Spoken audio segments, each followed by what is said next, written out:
कहानी की शुरुआत होती है एक ऐसी दुनिया में जहां बहुत से लोगों के पास जादुई शक्तियां होती हैं। हम नौरी नाम की एक लड़की को देखते हैं जो बचपन से खुद को बाकी बच्चों से अलग समझती थी, पर एक दिन कुछ अजीब हुआ और उसकी जिंदगी बदल गई। जब वो 7 साल की थी तो वो अपने कमरे की खिड़की से अपने पड़ोसियों को देख रही थी और तभी उसकी नजर गार्डन में खड़ी एक बिल्ली पर पड़ी। उसी पल अचानक उसकी मूछें उगने लगी और उसने हूबहू उस बिल्ली जैसा रूप ले लिया। तभी उसके पिता कमरे में आए और अचानक नौरी की पीठ में पंख निकल आए और आखिरकार नौरी को अपनी खासियत मिल गई। इस घटना के 6 साल बाद अब नौरी अपनी बेस्ट फ्रेंड के साथ सेज एकेडमी में जाने वाली थी, जो कि देश का सबसे मशहूर जादुई स्कूल था। नौरी की बेस्ट फ्रेंड रायना में आग को काबू करने का हुनर था। उसमें काबिलियत बहुत थी, बस उसको खुद पे यकीन नहीं था, जिस वजह से वो अक्सर पीछे रह जाती। लेकिन नौरी हर वक्त उसे एहसास दिलाती कि वो जो चाहे वो कर सकती है। खैर, नौरी भी अपनी शक्तियों पर काबू नहीं रख पाती थी। असल में जब भी वो किसी जानवर का रूप लेती तो अक्सर 2-3 जानवरों को मिलाकर हाइब्रिड बना देती।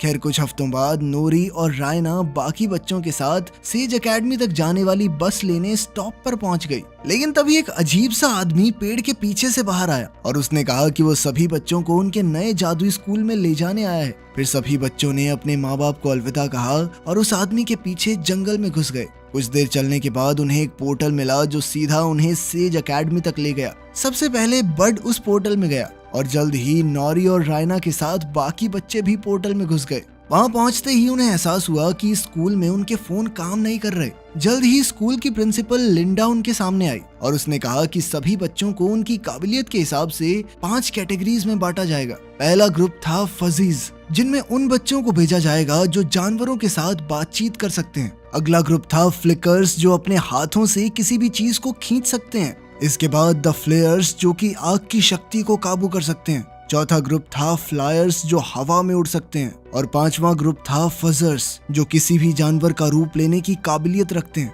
अब क्लासेस शुरू होने से पहले सभी बच्चों को एक टेस्ट देना होगा, जिसमें प्रोफेसर्स उनकी शक्तियों को जांचकर उन्हें ग्रुप्स में बांटेंगे। सबसे पहली बारी थी फ्लेयर्स की, जिन्हें 2 मीटर दूर रखी एक मोमबत्ती को जलाने का टास्क दिया गया था। सबसे पहले फिलिप नाम का एक लड़का अंदर गया और उसके टेस्ट के बाद प्रिंसिपल ने उसे एक कार्ड देकर बाहर इंतजार करने को कहा। बाद में जब एलियट की बारी आई तो वो मोमबत्ती नहीं जला सका, क्योंकि उसके हाथ से चिंगारी की जगह धुआं निकल रहा था। प्रोफेसर्स उससे काफी नाखुश थे। खैर, अंत में रायना की बारी थी, जो अपने साथियों में से सबसे बेहतरीन थी, क्योंकि उसने सिर्फ अपनी छोटी उंगली से ही मोमबत्ती जला दी। इसके बाद फजीज का टेस्ट हुआ, जिसमें उन्हें कुत्ते से बातचीत करके उससे कुछ सवालों के जवाब पूछने थे। अगर वो कुत्ते के सभी जवाब समझ पाए तो वो टेस्ट में पास हो जाएंगे। तीसरे टेस्ट में कुछ बच्चों को सामने रखे गमले को अपनी शक्ति से अपनी तरफ खींचना था, लेकिन जब पेपर नाम की एक लड़की की बारी आई तो उसने गमला अपनी तरफ खींचने की बजाय दूर धकेल दिया और वो सीधा दीवार से जा टकराया। इसी वजह से उस बेचारी को रिजेक्ट कर दिया गया। फिर उड़ने का टेस्ट हुआ, जिसमें बच्चों को 30 सेकंड के लिए जमीन से 1 मीटर ऊपर रहना होगा। मगर जब आंद्रे नाम के एक लड़के की बारी आई तो जैसे ही उसने अपना भारी भरकम बैग उतारा तो वो एक ही पल में उड़कर सीधा छत पर जा लगा। उसकी शक्तियां उसके बस में नहीं थी और वो चाहकर भी वापस नीचे नहीं आ रहा था। तब प्रोफेसर्स ने सीढ़ियां लगाकर जैसे तैसे उसकी जान बचाई।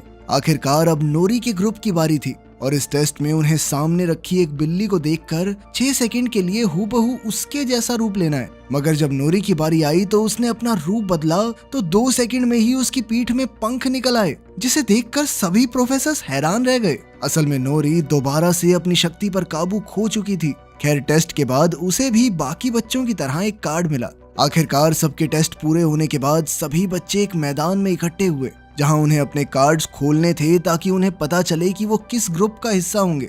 तब रायना ने देखा कि उसे तो आग फेंकने वाले ग्रुप में शामिल कर लिया गया था और वो बेहद खुश थी। मगर नौरी ने देखा कि वो फजर्स ग्रुप में नहीं थी, बल्कि उसके कार्ड पर तो यूडीएम लिखा हुआ था, तो उसे समझ नहीं आया कि ये कौन सा ग्रुप है। खैर, फिर प्रिंसिपल ने सभी बच्चों को कैफेटेरिया में जाकर अपने ग्रुप की यूनिफॉर्म लेने को कहा, पर नौरी को यूडीएम के निशान वाले रास्ते पर जाना होगा। आखिरकार नौरी ने रायना को अलविदा कहा और वो जंगल के रास्ते पर चलते हुए यूडीएम हेडक्वार्टर्स में पहुंच गई। वहां बड ने उसका स्वागत किया और उसे जमीन के नीचे बने एक हॉल में ले गया। जब नौरी उस क्लासरूम में गई तो उसे बाकी बच्चे मिले जो उसकी तरह जादुई टेस्ट में फेल हो गए थे। उन बच्चों को जादू की पढ़ाई नहीं करवाई जाती थी, बल्कि उन्हें देश भर के आम बच्चों की तरह आम तरीके से पढ़ाया जाता।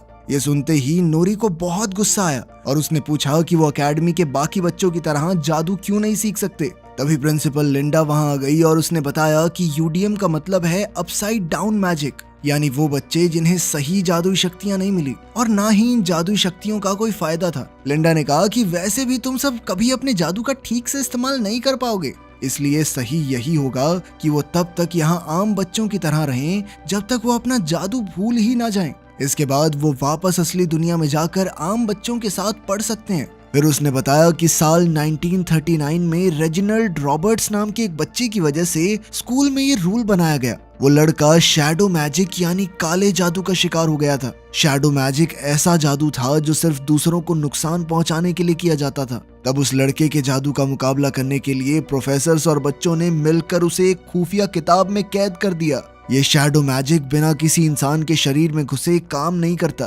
तब लिंडा ने खुलासा किया कि शैडो मैजिक हमेशा यूडीएम के बच्चों को ही अपना शिकार बनाता है, इसीलिए उन सबको बाकियों से अलग रखा जा रहा है और उन्हें जादू इस्तेमाल करने की इजाजत भी इसीलिए नहीं थी ताकि वो अपनी शक्तियां भूल जाएं और ये खतरा टले।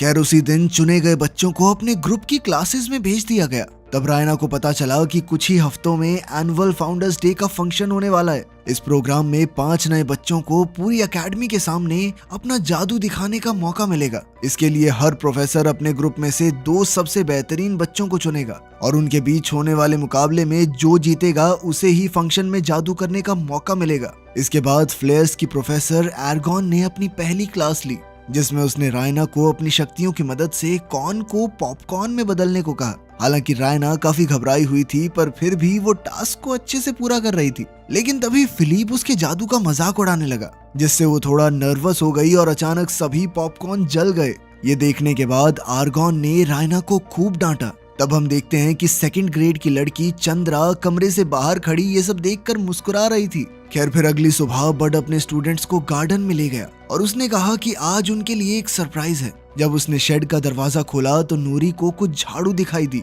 और वो बेहद खुश हो गई, क्योंकि उसे लगा कि वो झाड़ू पर बैठकर उड़ना सीखेंगे। मगर जब उसने उड़ने की कोशिश की तो वो जमीन पर आ गिरी। तब हमें पता चला कि ये सिर्फ मामूली झाड़ू हैं। असल में उन्हें ये झाड़ू लेकर स्कूल का गार्डन साफ करना था। अब नूरी झाड़ू लेकर उस इलाके में पहुंच गई जहां बाकी बच्चों की क्लास चल रही थी। उसने देखा कि प्रोफेसर हान बच्चों को एक खास तरह की बिल्ली का रूप लेना सिखा रही थी। जल्द ही नूरी ने सुना कि आने वाले एनुअल फाउंडर्स डे पर किसी एक बच्चे को सबके सामने अपनी काबिलियत दिखाने का मौका मिलेगा। ये सुनते ही नूरी के दिमाग की बत्ती जली और उसने अपने जादू की प्रैक्टिस करने का फैसला किया ताकि वो सबको अपना जादू दिखाकर खुश कर सके और फिर लिंडा उसे बाकी बच्चों के साथ जादू सीखने की इजाजत दे दे। इसके बाद नूरी कोई बहाना करके क्लास के पास जा पहुंची और बिल्ली को अपने हाथ में लेकर उसे बेहद बारीकी से देखा।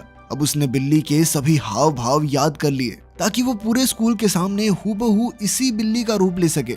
मगर तभी अचानक एक बार फिर उसने अपनी शक्तियों पर काबू खो दिया और वो एक अजीबोगरीब जानवर में बदल गया। प्रोफेसर हान ने तुरंत बड को बुलाकर नूरी को काबू करने को कहा, वरना अगर प्रिंसिपल को इस बात की खबर मिली तो बहुत बुरा होगा। खैर बाद में लंच टाइम के दौरान जब सभी बच्चे कैफेटेरिया में थे तो नूरी ने अपने साथियों को बताया कि उसने उस बिल्ली की हर बारीकी की तस्वीर बना ली है और अब बस उसे अपना शरीर बदलने की प्रैक्टिस करनी होगी। उधर रायना ने जब नौरी को देखा तो वो नौरी से मिलने गई, लेकिन मिस आगन ने उसे रास्ते में ही रोक लिया क्योंकि एक ग्रुप के बच्चे दूसरे ग्रुप के बच्चों से घुल मिल नहीं सकते थे। फिर अगली क्लास में फिलिप ने अपनी शक्तियों से पॉपकॉर्न बना दिए तो प्रोफेसर बहुत खुश हुई और उन्होंने फिलिप को क्लास के सबसे बेहतरीन बच्चे के तौर पर चुन लिया। बाद में रायना कॉरिडोर से दूसरी क्लास में जा रही थी तो अचानक चंद्रा उसके पास आई और उसकी जादुई शक्तियों की काफी तारीफ की। जाने से पहले चंद्रा ने उससे कहा कि अगर तुम अपनी शक्तियों को और बेहतर करना चाहती हो तो मैं तुम्हारी मदद कर सकती हूँ। बाद में हम देखते हैं कि रायना अपनी क्लास की सबसे बेहतरीन जादूगरनी बनने के लिए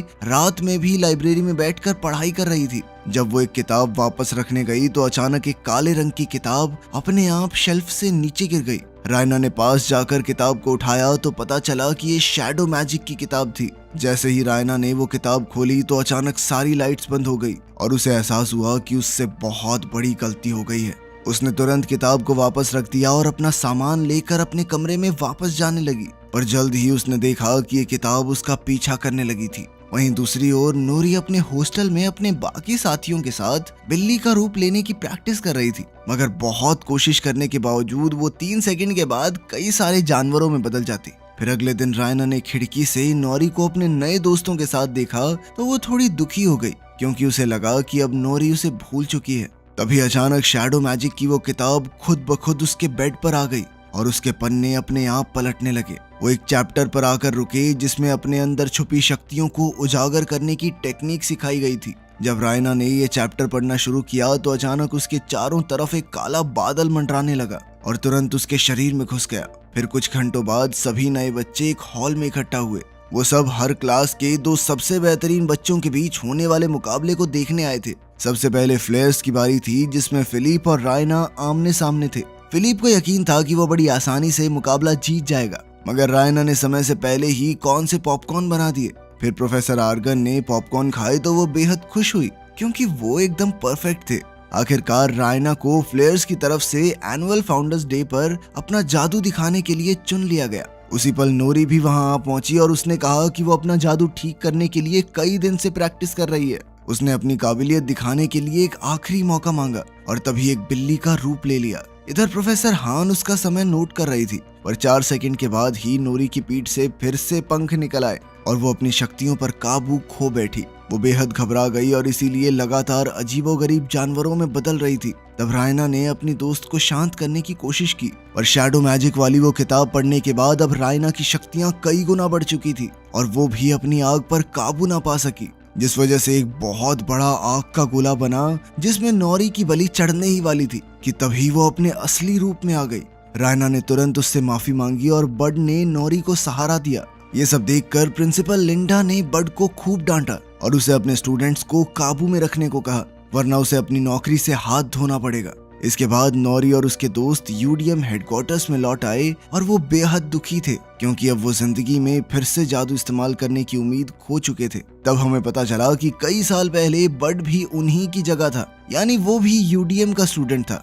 उसे इन बच्चों के लिए बुरा लग रहा था तो उसने सबको जंगल में इकट्ठा किया और कहा कि वो वैसे भी इस नौकरी से खुश नहीं है। अब वो यूडीएम के बच्चों के सपने टूटते हुए देखकर थक चुका था, इसलिए उसने इन बच्चों को अपनी खास काबिलियत को अपनाकर उसका सही से इस्तेमाल करने की ट्रेनिंग देने का फैसला किया। फिर बड अचानक से गाने लगा और उसकी भाषा समझकर जंगल के कई जानवर उसके पास आ गए। तब ये खुलासा होता है कि बड भी फजी कैटेगरी का यूडीएम स्टूडेंट था। ये देखकर सभी बच्चों को एहसास हुआ कि वो अकेले नहीं है। बट बाकियों की तरह बोलकर नहीं बल्कि गाना गाकर जानवरों से बातें करता था। असल में वो छुप छुप कर अपने जादू की प्रैक्टिस करता था ताकि वो उसे भूल ना जाए। अब उसने चारों बच्चों को कल सुबह अपनी जादू की ट्रेनिंग देने का वादा किया। बाद में जब वो वापस लौट रहे थे तो नोरी आज की गड़बड़ के बारे में सोच रही थी, तो उसे एहसास हुआ कि रायना के जादू में कुछ तो गड़बड़ी जरूर है और इसकी असली वजह पता लगाने के लिए उसने रायना से मिलने का फैसला किया। उधर रायना जब अपने कमरे में पहुंची तो चंद्रा वहां शैडो मैजिक की किताब लिए खड़ी थी। चंद्रा ने कहा कि इसी किताब की मदद से आज उसकी शक्तियां इतनी बढ़ गई थी। रायना को एहसास हुआ कि इस किताब की वजह से आज उसकी बेस्ट फ्रेंड नोरी की जान जाने ही वाली थी और उसने गुस्से में आकर चंद्रा को कमरे से बाहर निकलने को कहा। लेकिन चंद्रा के जाने के बाद वो किताब अपने आप जादू से उसके कमरे में आ गई। रायना ने गुस्से में दरवाजा खोला तो वहीं नोरी खड़ी थी और रायना ने उसी पल उसे गले लगा लिया। लेकिन अब शैडो मैनुअल का सच नोरी के सामने ना आ जाए, इसलिए रायना को उसे कमरे से निकालना पड़ा। खैर अगली सुबह बड अपने वादे मुताबिक अपनी टीम को ट्रेनिंग देने लगा। सबसे पहले उसने आंद्रे की कमर पर पाइप बांधकर उसे कहा कि एक ही लेवल पर खुद को रोकने की कोशिश करे। फिर आंद्रे ने अपनी पीठ से बैग उतार दिया और ऊपर उड़ने लगा, लेकिन अब भी वो अपनी मर्जी से नीचे नहीं आ पा रहा था। लेकिन जैसे जैसे ट्रेनिंग आगे बढ़ी तो धीरे धीरे बच्चे अपनी अलग अलग खासियत को अपनाने लगे। अब वो बाकी बच्चों की तरह एक ही तरह के जादूगर नहीं बनना चाहते थे। इसी दौरान उन सब के बीच गहरी दोस्ती भी हो गई और धीरे धीरे वो अपने जादू पर थोड़ा काबू करना सीख गए थे। एलियट ने अपने हाथों से निकलने वाले धुएं को आकार देना शुरू किया और पेपर अपनी शक्ति से किसी भी चीज को दूर धकेलना सीख गई। इसके अलावा नोरी खुद को एक ही जानवर के रूप में बांधने की बजाय एक ही समय पर 3-4 जानवरों को मिलाकर नए रूप बनाने लगी। उधर रायना अपने साथियों को मजे करते देख रही थी तो एक बार फिर से चंद्रा उसके सामने आई। रायना ने चिल्लाकर उसे वहां से चले जाने को कहा, और अब रायना ने वो किताब इस्तेमाल कर ली थी, यानी अब वो दोनों एक हो चुके थे। इधर बाकी सब ने रायना से पूछा कि वो किससे बातें कर रही है। तब ये खुलासा होता है कि सिर्फ रायना ही चंद्रा को देख सकती है। अब रायना तुरंत अपने कमरे की ओर भागी, पर चंद्रा फिर से उसे परेशान करने लगी। वो जानती थी कि रायना को अपने अंदर छुपी शक्तियों का कोई अंदाजा नहीं है। चंद्रा ने उससे कहा कि तुम्हारा जादू यहाँ मौजूद किसी भी बच्चे से बहुत ज्यादा ताकतवर है। आखिरकार रायना के मन में अपने अंदर बैठे डर को हटाकर अपनी असली शक्तियों को हासिल करने की इच्छा पैदा हुई और उसने चंद्रा की बातों में आकर खुद को शैडो मैजिक के हवाले कर दिया। कुछ ही पलों में नोरी वहां आई तो उसे पता चला कि रायना पर किसी बुरी शक्ति का साया है, यानी शैडो मैजिक की ताकत सिर्फ यूडीएम के बच्चों को निशाना नहीं बनाती। खैर, अब रायना ने काली शक्तियों की चपेट में आकर एक वहशी आवाज में कहा, जल्द ही पूरा स्कूल तबाह हो जाएगा। इसलिए अगर नोरी को अपनी जान प्यारी है तो उसे भाग जाना चाहिए। नोरी तुरंत भागकर प्रोफेसर बड के पास गई और उन्हें सब कुछ बता दिया। तब नोरी के साथियों ने ये सच प्रिंसिपल को बताने का फैसला किया, लेकिन बड ने कहा कि लिंडा इस बात पर कभी यकीन नहीं करेगी, इसलिए उसने बच्चों को अगले दिन तक इंतजार करने को कहा। उसे विश्वास था कि वो बुरी आत्मा कल यानी एनुअल फाउंडर्स डे के दिन हमला जरूर करेगी। फिर अगली सुबह सभी बच्चे और प्रोफेसर्स गार्डन में इकट्ठा हुए और लिंडा ने रायना को स्टेज पर बुलाया ताकि वो अपने जादू का नमूना दिखा सके। पहले तो रायना ने अपनी जगह पर बैठे हुए ही आग से हवा में अक्षर लिखकर सबका स्वागत किया। फिर उसने खड़े होकर कहा कि उसने आज के लिए कुछ खास तैयार किया है। तभी अचानक उसने अपने हाथ में बहुत ही बड़ा आग का गोला बनाया और रायना की परछाई बड़ी होते हुए पूरे गार्डन में फैल गई। फिर उसके अंदर से एक डरावनी आवाज आई जिसने कहा कि वो इतने सालों के इंतजार के बाद लौट आया है। ये सुनते ही प्रोफेसर समझ गए कि ये वही आत्मा है जिसने कई साल पहले रेजिनल को वश में किया था। तब सबको एहसास हुआ कि शैडो मैजिक सिर्फ यूडीएम के बच्चों को अपना शिकार नहीं बनाता। अब इस राक्षस को सब कुछ तबाह करने से रोकने के लिए प्रोफेसर आर्गन और उसके स्टूडेंट्स ने मिलकर एक विशाल आग के गोले से उस पर हमला किया, लेकिन उस राक्षस को कोई फर्क नहीं पड़ा। इसके बाद प्रिंसिपल के कहने पर फजीज ने जानवरों को बुलाया ताकि वो इस राक्षस का मुकाबला कर सकें, मगर वो भी उससे डरकर भाग गए।